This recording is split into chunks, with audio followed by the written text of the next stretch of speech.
Hey everyone, Weekly Reviews here. It's Wednesday, which means it's time for my once recap. So to recap on tonight's episode, I actually really enjoyed tonight's episode. It was really filled with lots of twists and turns. We see that Rapunzel's in this carriage and her family's sick, so she goes to try to find food for her family, but actually the food's in Mother Gothel's garden, and she says to Rapunzel that if you're willing to do anything I say, I can make your family happy. And of course, everything comes with a price. So the price being that Rapunzel stays in a tower. But what was most most jaw dropping was the fact that Rapunzel yelled, "Anastasia, Drizella!" So it's confirmed that Rapunzel is actually Lady Tremaine, aka Victoria Belfry. So Rapunzel's walked away for many years, and she was able to find a way to escape the tower. She actually found lanterns, and that played homage to the movie Tangled.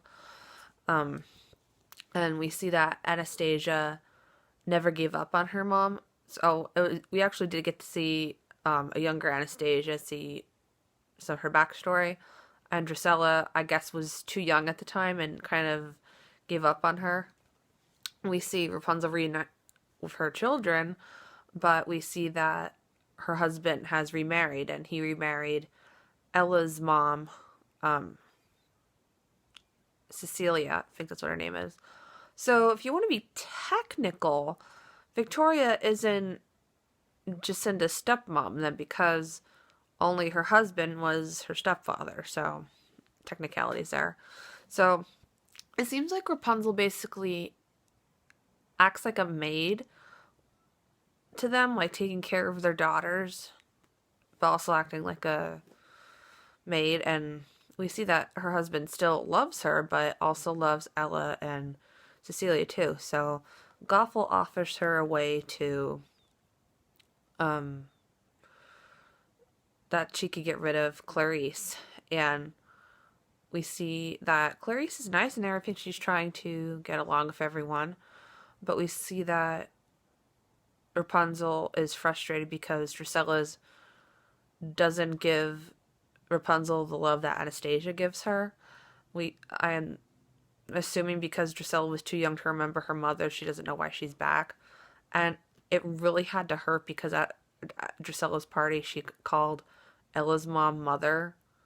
So she's doesn't really have a relationship with her mother at this point, so that prompts Rapunzel to use what Gothel gave her to make her go away. And it turns out it works. It's sent her to Wonderland like we knew in one of the previous episodes. And we see Ella walking on the ice and it's cracking. And I'm like, oh boy. And Anastasia goes out to help her. And they both fall through the ice. And her husband, Marcus, tries to go and save them, but he can only save one, and he chose to save Ella.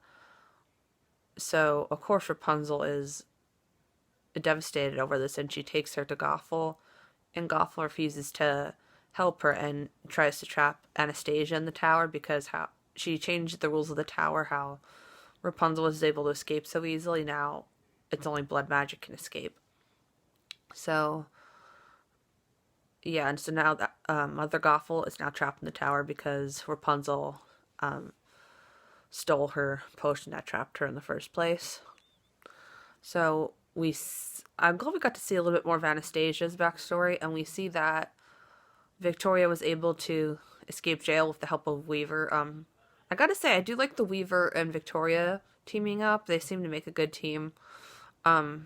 Weaver agrees to help Victoria in exchange for Victoria helping Weaver get rid of his dagger and find the Guardian. And it's clear that Victoria knows that Rumpelstiltskin, or I should say Weaver, is Rumpelstiltskin, and he actually does reveal that he is awake. So Victoria goes to Jacinda and gives custody of Lucy back to her as like a token of good gesture.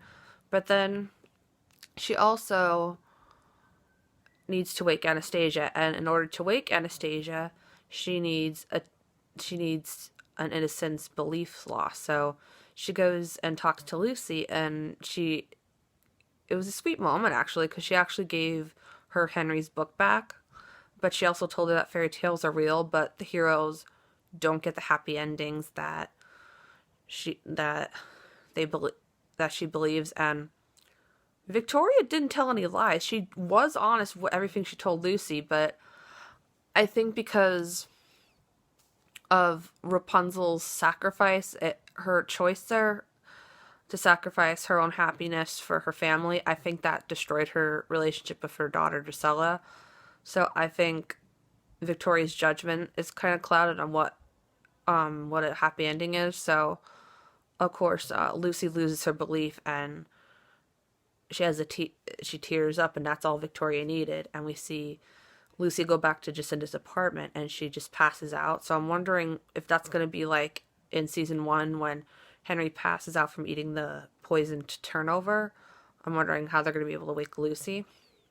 Maybe Henry might be able to wake Lucy. But we see that Anastasia is awake now because of that tear. And we see that Drusilla is watching nearby, and she walks away crying.